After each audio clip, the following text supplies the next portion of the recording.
Sobre todo vamos a centrar en biomarcadores de manera, creo que sencilla, haciendo un recorrido lo que son los biomarcadores, la clasificación, un poco definición de qué son los biomarcadores, características de los biomarcadores. Hasta ahora mismo se están creando grupos de trabajo para definir qué son los biomarcadores, hacer las clasificaciones, qué tipo de clasificaciones, también características de estos biomarcadores, cuál sería el biomarcador ideal o cómo sería. Y lo que nos ocupa principalmente, vamos a centrarnos en biomarcadores farmacogenéticos y vamos a hablar también del impacto de estos biomarcadores en la medicina personalizada. Voy a poner algunos ejemplos de herramientas y de bases de datos que son muy recientes y que están abriendo ya el camino al uso de estos biomarcadores, a la traslación a la clínica y que vosotros y vosotras vais a tener que utilizar sí o sí, ¿vale? Luego ya para terminar, vamos a hablar también un poco, después de haber revisado un poco todo el tema, vamos a hablar también un poco de las limitaciones que tiene en la actualidad pues esto, la implementación de estos biomarcadores en la práctica clínica y también, bueno, los retos, ¿no? Que son en lo que se está ahora mismo trabajando para solventar estas limitaciones. Como ya os digo, es una presentación relativamente breve, pero bueno. Un poco la definición, si buscáis, no encontramos actualmente ninguna definición clara, existen grupos, definiciones, diccionarios médicos, que bueno, pero bueno, una definición en algunos diccionarios médicos viene a decir como que un biomarcador es un parámetro biológico que puede medirse o cuantificarse con precisión, pero tiene que ser también de manera reproducible, ¿vale?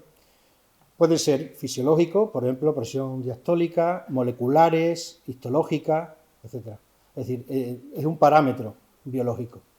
Un poco haciendo historia, el biomarcador, la palabra fue acuñada por primera vez en 1973, lo que es la palabra biomarcador, pero previamente, en el 49 y en el 57, Mundur y Porter, en algunos trabajos, ya mencionan marcadores bioquímicos y marcadores biológicos, pero la definición es un poco lasa, es un poco que aparecían ciertos compuestos químicos o ciertas proteínas cuando se daba tal enfermedad o tal progresión de una enfermedad o tal patología. Observaban que existía eso. Entonces a esto le fueron llamando marcadores de enfermedad, marcadores biológicos, y ya os digo que el biomarcador se acuña en el 73, ¿vale? Y un término que se sigue utilizando que, bueno, que variará con el tiempo. Bueno, uno de los biomarcadores también tenemos aquí, que lo tenía por anécdota, ¿no? Bueno, o como ejemplo, que el pulso arterial no deja de ser también un biomarcador, que se está utilizando tradicionalmente como cualquier otro, ¿no? Se ha utilizado para relacionarlo con patología, con progresión de enfermedades, pero bueno, no deja de ser un biomarcador, ¿vale? Porque aunque cuando nos entremos en los biomarcadores farmacogenéticos parece que todos son genes, pero bueno, hay muchos biomarcadores. La definición de biomarcador, bueno, pues existen recientemente, sobre el año 2020 se crea un grupo de trabajo, ¿vale? Entre la FDA y el NIH de Estados Unidos. Y en ese grupo de trabajo se están creando pues eso, comisiones de trabajo donde se están pues, estandarizando, clasificando y actualizando todos los biomarcadores que van apareciendo, ¿vale? Así como toda la información científica sobre ello. Y bueno, una definición que tienen, si entran en su página, definen el biomarcador como característica definida que se mide objetivamente como indicadores de salud, enfermedad o respuesta a una exposición o intervención, incluidas las intervenciones terapéuticas. Es una denominación bastante amplia, ¿vale?, de lo que es un biomarcador. Y luego la Agencia Europea del Medicamento también la define como una medida, el biomarcador como una medida objetiva, cuantificable de un proceso biológico, ¿vale? Un proceso patológico o una respuesta al tratamiento. Como verán, no se centran solo en que el biomarcador es una proteína o un gen, ¿vale?, sino que es una característica medible, cuantificable y reproducible. Pero bueno, estamos, como quien dice, todavía cerrando lo que y teniendo claro que es un biomarcador, ¿vale? Entonces, ¿cuál sería, si tenemos que ver cuál sería el biomarcador ideal, pues tendríamos, que no existe, porque alguno falla en alguna de estas características, pero bueno, si tuviéramos que definir lo que es el biomarcador ideal, pues tendríamos que sea una de las características que fuese específico, es decir, que nos permita distinguir entre una enfermedad y otra, entre una persona sana y una persona enferma, entre distintos niveles de enfermedad, ¿vale? Por otro lado, también se pediría que fuera sensible, es decir, que pequeños cambios en las medidas de laboratorio, en esos análisis, también nos permita cuantificar la patología o diferenciar estados dentro de esa patología. Otra característica, bueno, pues que fuera predictivo, lo más predictivo posible, que nos ayuden a intentar entender y prever las causas de la enfermedad. Más cosas, pues por ejemplo que fuese rápido su análisis, ¿vale?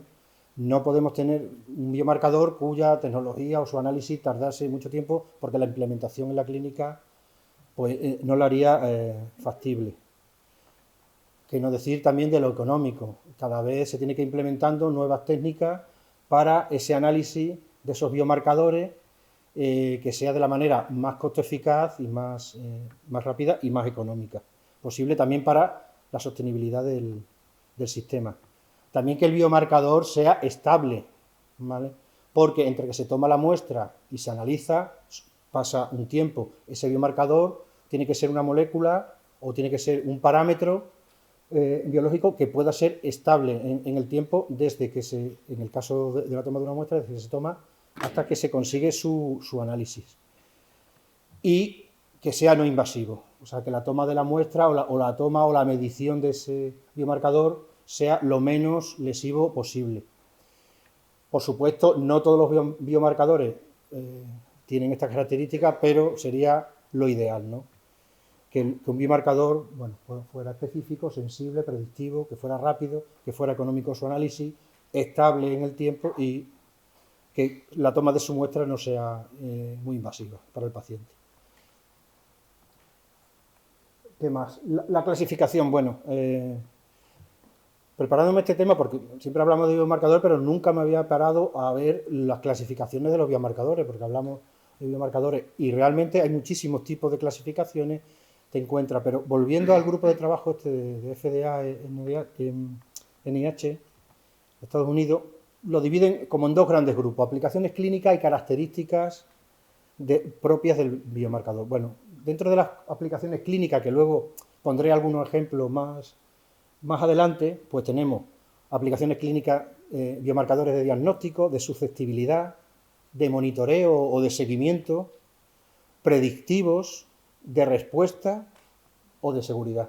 Y luego, en cuanto a las características intrínsecas del propio biomarcador, pues los clasifican, por ejemplo, celular histológico, que algunos hemos estado ya viendo, de imagen, de pruebas diagnósticas, fisiológicos y también moleculares, ¿vale? Que es lo que más se están estudiando. Principalmente dentro de los moleculares los podemos distinguir entre químicos, genéticos y proteicos, ¿vale? Que es un poco también en lo que se está ahora trabajando, por ejemplo, en los biomarcadores farmacogenéticos. Son principalmente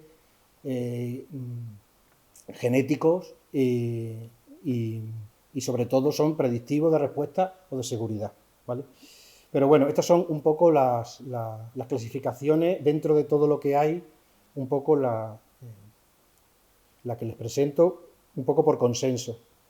Volviendo a la clasificación según la aplicación clínica, detallando un poco más y poniendo algún ejemplo para que tenga un poco más claro, por ejemplo, de diagnóstico, pues tenemos de diagnóstico, ese biomarcador sería para confirmar o detectar la presencia de una enfermedad o identificar subtipos de esa enfermedad. Hay muchísimos ejemplos. Uno de ellos, por ejemplo, la medición de glucosa en sangre o de la hemoglobina A1AC, ¿vale? Para identificar pacientes con diabetes tipo 2, por ejemplo. Sería de diagnóstico. De susceptibilidad, bueno, este biomarcador lo que nos habla es de la medición del riesgo de un individuo a desarrollar una enfermedad o una alteración médica, ¿vale?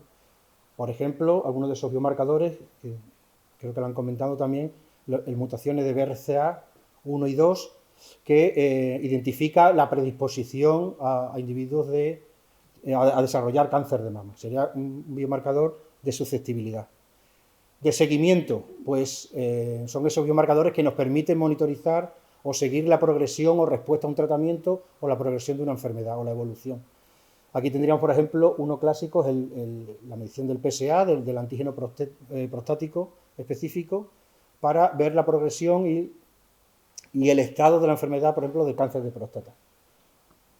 En cuanto a predictivos, bueno, pues predictivo nos habla de un biomarcador que es capaz de predecir la probabilidad de desarrollar algún efecto como consecuencia de una intervención clínica, ¿vale? Puede ser farmacológica o cualquier otro tipo de intervención.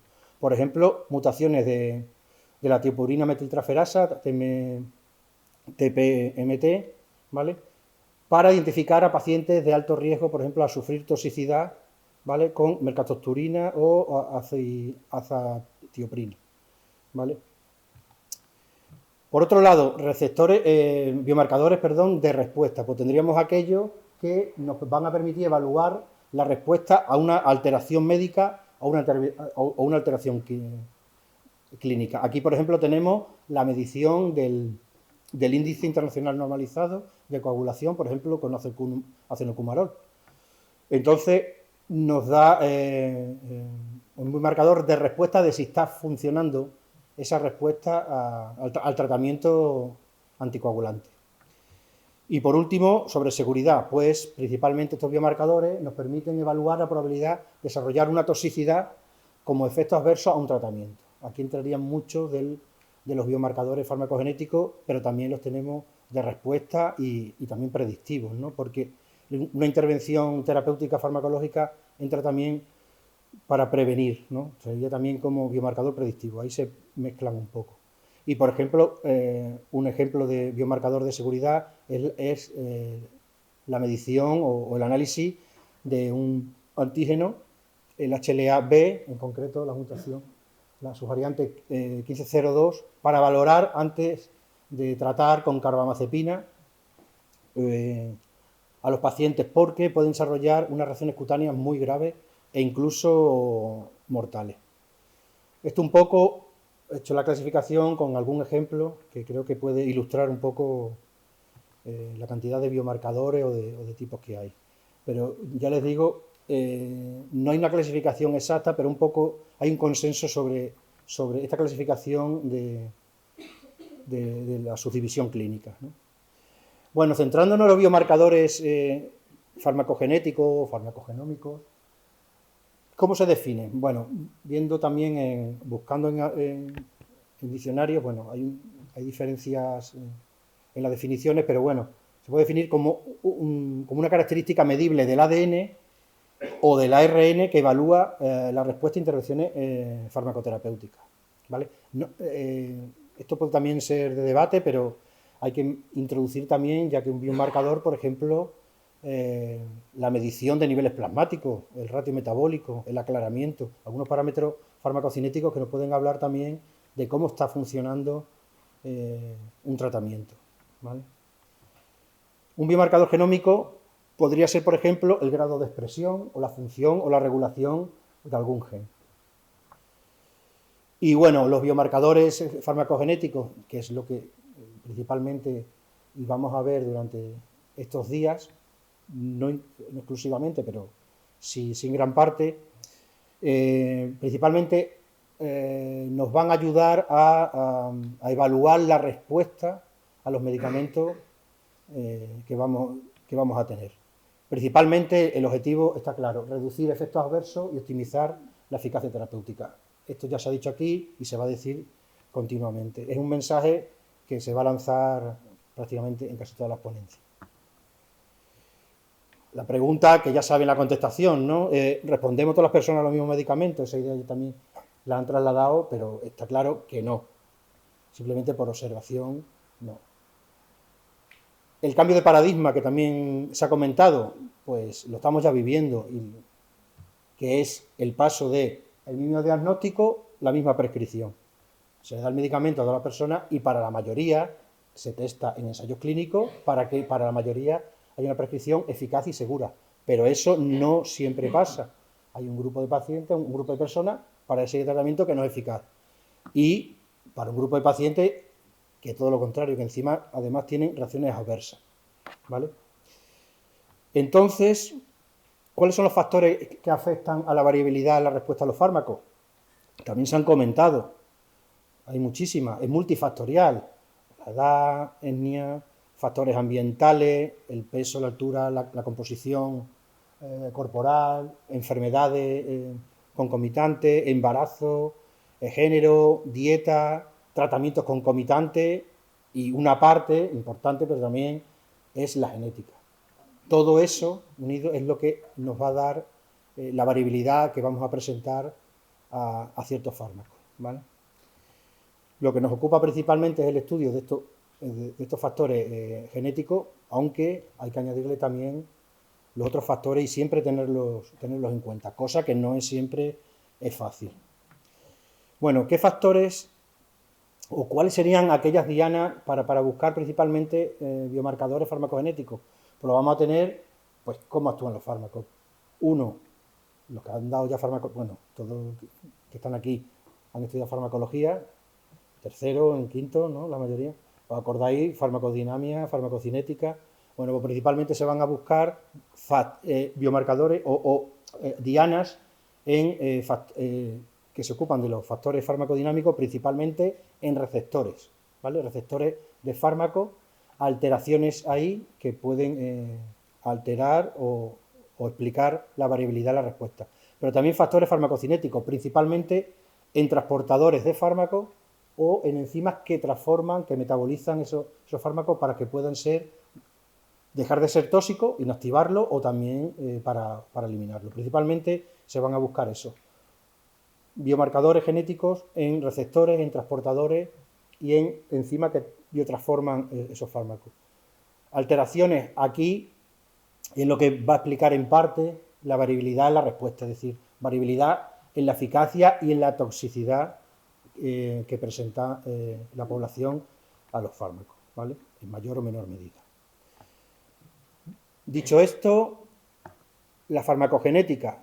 Pues mirad, esto ha sido incluso de esta mañana, metiendo las palabras farmacogenética y farmacogenómica, un poco para darle el marco. El primer trabajo, en 1961, por Price Evans, y no es hasta el año 2000, es cuando hay realmente un repunte en este área, en publicaciones. No estoy entrando de mayor o menor calidad, simplemente en que aparezca esta palabra. Es decir, muchísimos trabajos en los últimos 20, 25 años, más de 43.000, mientras que los primeros 40 años no llegaría hasta el año 2000, pues no más de 1.000 artículos o 1.000 y pocos artículos, ¿vale? Esto viene dado, bueno, también por la irrupción del desarrollo de nuevas técnicas en la biología molecular, de un mayor conocimiento del genoma, y eso hizo posible también experimentar también el interés de la farmacogenética. ¿Qué pasa? En todos estos años se ha generado muchísima información de distinta calidad, se han estudiado un montón de genes, muchísimos fármacos, respuestas, de todas las maneras. Entonces, se crea, esto es resumirlo mucho, pero hay ciertas iniciativas público-privadas donde se empiezan a aunar toda esta información farmacogenética que existe, ¿vale? Y se crea, hay ciertos proyectos, ¿vale? Y ciertos consorcios que se ha llegado, creo que es Pharmacogenetics, que acaba de, no sé si es del 2025, es muy reciente, es su predecesora fue PharGKB, donde se han unido también otras bases de datos donde se recopilaba información farmacogenética. Y la información científica farmacogenética se iba acumulando en estos consorcios. Y se ha unado aquí, que esto es relativamente reciente, este nuevo consorcio. Se forma a partir de combinación de los proyectos PharGKB, CEPIC y PharCat. Ahí, principalmente, la financiación viene de los institutos de salud de Estados Unidos. ¿Cuál es el objetivo de este consorcio o de esta o de este grupo de consorcio, catalogar, seleccionar, anotar, integrar, generar y difundir el conocimiento sobre farmacogenética, ¿vale? Ahí está ahora mismo casi todo lo que se está publicando, y además lo catalogan, lo seleccionan, lo van integrando, ¿vale? ¿Para qué? Principalmente con el objetivo de impulsar la implementación clínica de la farmacogenética, impulsando y recogiendo guías clínicas de implementación de estos biomarcadores a la práctica clínica, ¿vale? Y también promover la formación en farmacogenética, ¿vale? Hay cursos y hay actividades, ejercicios que también forman. Y una de estas, bueno, lo que estamos aquí también haciendo, formando en esto. Bueno, voy a hablar de cómo catalogan, porque luego vamos a hablar de cómo se seleccionan ciertos biomarcadores para su uso en la clínica. Ahora mismo lo que se está haciendo, lo que hace también una parte de este consorcio, lo que hace es, de toda la información que hay sobre un biomarcador o de un fármaco al que se le asocia un biomarcador, es analizar toda la literatura y toda la información científica que hay. Entonces clasifican pues esas evidencias desde un nivel más bajo, casi inexistente, nivel 4, 3, 2, A y B, y nivel 1, A y B. Tiene una serie de puntuaciones según el número de estudios, las evidencias, las relaciones que sacan, el número de participantes en los estudios, todo eso los clasifican. Entonces, el nivel más alto, como podéis imaginar, es el nivel 1A, ¿vale? Que normalmente va a unar combinaciones o variantes genéticas de fármacos que se encuentran con una guía de prescripción específica o con una guía o anotaciones de uso ya en las fichas técnicas de la FDA, ¿vale? Es decir, tienen ya una validez contrastada, ¿vale? Estos serían los primeros candidatos para la traslación a la clínica, los que tienen esta categoría de biomarcador de nivel 1. ¿Qué se ha hecho en España? Pues se crea el catálogo común de pruebas genéticas. Muchos de los marcadores no solo son marcadores farmacogenéticos, hay muchísimas especialidades. En el 2023, si no me equivoco, se presenta en el 2024 este catálogo, donde están un catálogo común de pruebas genéticas, donde no están solo las farmacogenéticas. Hay otros biomarcadores, de algunos de ellos que lo ha comentado el profesor Fernández Salguero, algunos de esos biomarcadores de enfermedad. Entonces, se crea en el 2023, aparece en el catálogo, comienza con 8 áreas, creo que están en torno a casi 20 áreas ya integradas o priorizadas, y entre ellas se encuentra la farmacogenómica, o sea, desde el principio, y entonces podemos decir que aparecen los primeros biomarcadores farmacogenómicos dentro de un catálogo común para realizar pruebas en la clínica habitual, ¿vale? Se crea el CGEN, que es la herramienta informática que se ha desarrollado para visitar, revisar y ver este catálogo de las pruebas genéticas que hay, que ahora veremos en algún instante. Y el futuro, lo que se pretende de aquí a medio y largo plazo, es la creación de un mapa genético nacional donde se desarrolle la distribución, se haga un mapa donde se distribuyan o se vea o se ilustre aquellos centros que están autorizados para cada una de estas pruebas genéticas que están dentro de la cartera de servicios, ¿vale? Todavía no está hecho, hasta lo que me consta. Y bueno, entrando dentro de la plataforma StaCGen, que luego pueden acceder en casa y seguramente que en el futuro lo van a tener que hacer. En estos biomarcadores, bueno, pueden seleccionar, si entran en la plataforma, en avanzada, pues tienen una serie de campos por lo que pueden hacer la búsqueda. Bueno, por área, grupo de patología, el tipo de alteración o un tratamiento farmacológico asociado a ese biomarcador, o directamente escribir abajo genes o regiones genéticas a estudiar. Yo he puesto, por ejemplo, como nos estamos centrando en el biomarcador farmacogenético, he seleccionado arriba el área de farmacogenómica y a fecha de hoy, bueno, pues tenemos en concreto 12 genes que están incluidos en la cartera de servicios. Algunos de estos genes para diferentes patologías, para diferentes fármacos, y se evalúan, está dentro, estos 12 genes tienen evidencias para el uso seguro de 23 fármacos. Esto es lo que hay a día de hoy. Esta cartera de servicios se actualiza, no sé, cuando siga habiendo más evidencias, pues se van incorporando pues nuevos genes y nuevos fármacos. ¿Vale?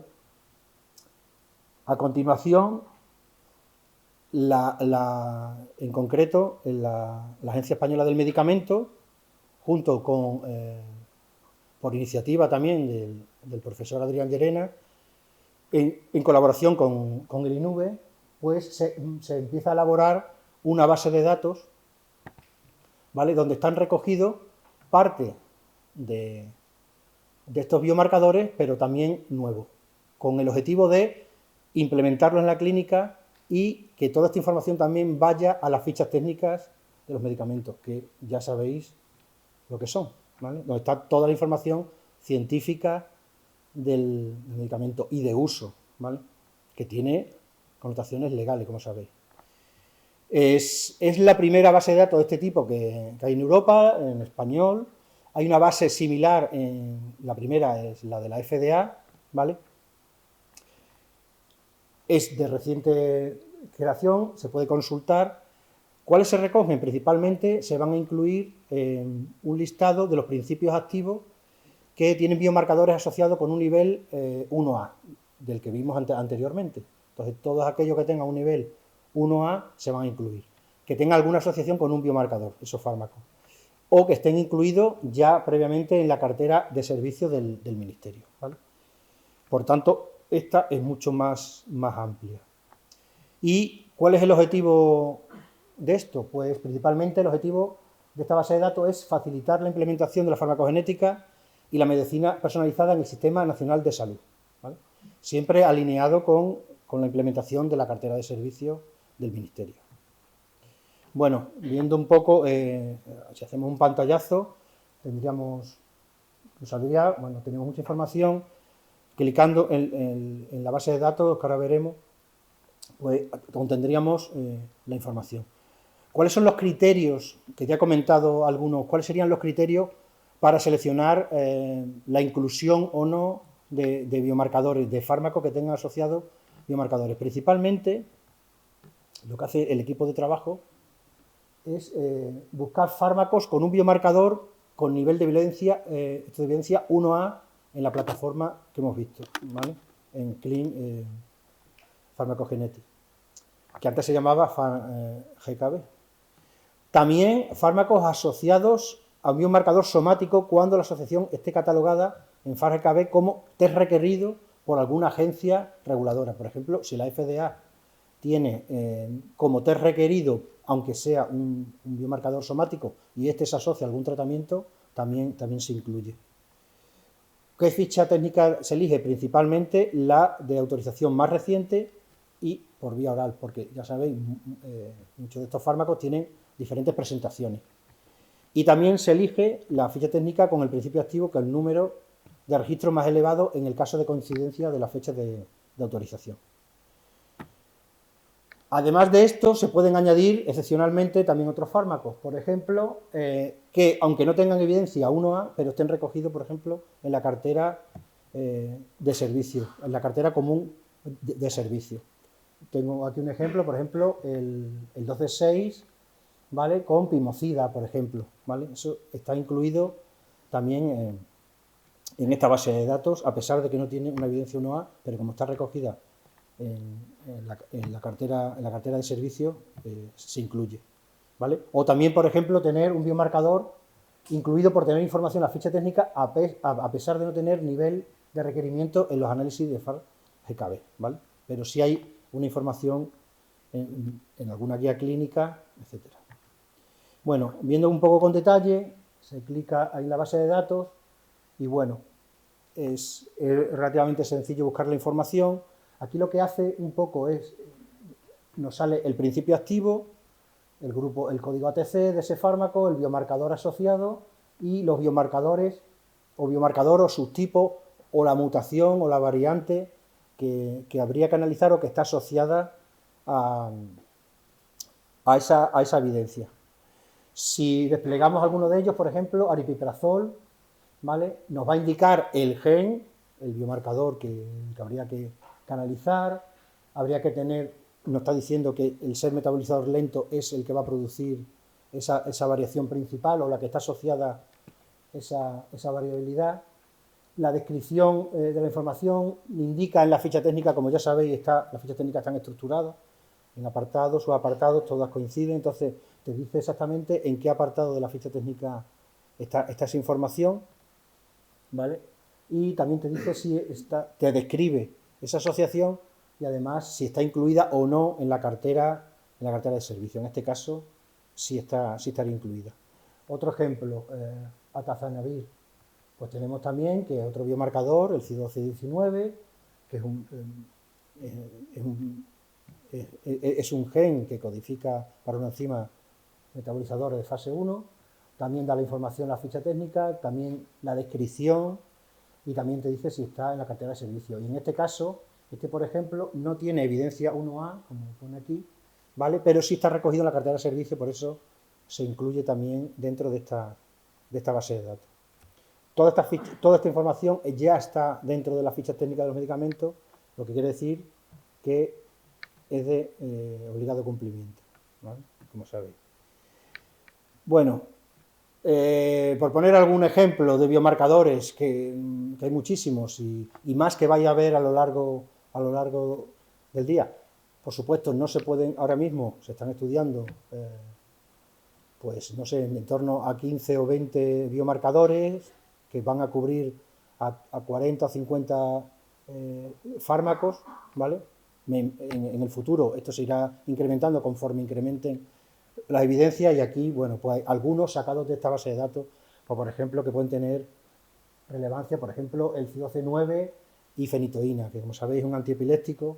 Por ejemplo, en el apartado 4.4 de la ficha técnica, pues nos dice en la descripción, relación con el biomarcador, que un aumento de las concentraciones plasmáticas de fenitoína y toxicidad posterior la pueden tener pacientes que tengan las variantes alelo 2, alelo 3, es decir, habría que analizar esas variantes antes de comenzar un tratamiento con fenitoína, principalmente para evitar la toxicidad por fenitoína por elevación de los niveles plasmáticos.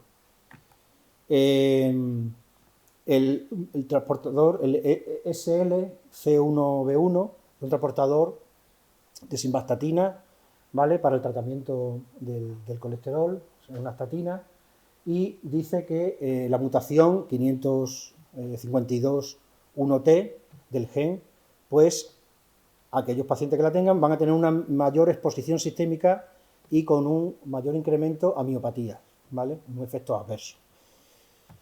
Y otro, DPID y fluorouracilo, este es muy importante, un fármaco para el tratamiento del cáncer, que indica claramente que a pacientes con alteración en este gen no debe administrarse, ¿vale?, porque hay un mayor riesgo de toxicidad y puede ser potencialmente mortal. Es decir, estos son algunos ejemplos de los muchos que hay. Como ya les digo, se van incorporando nuevas conforme avance la evidencia.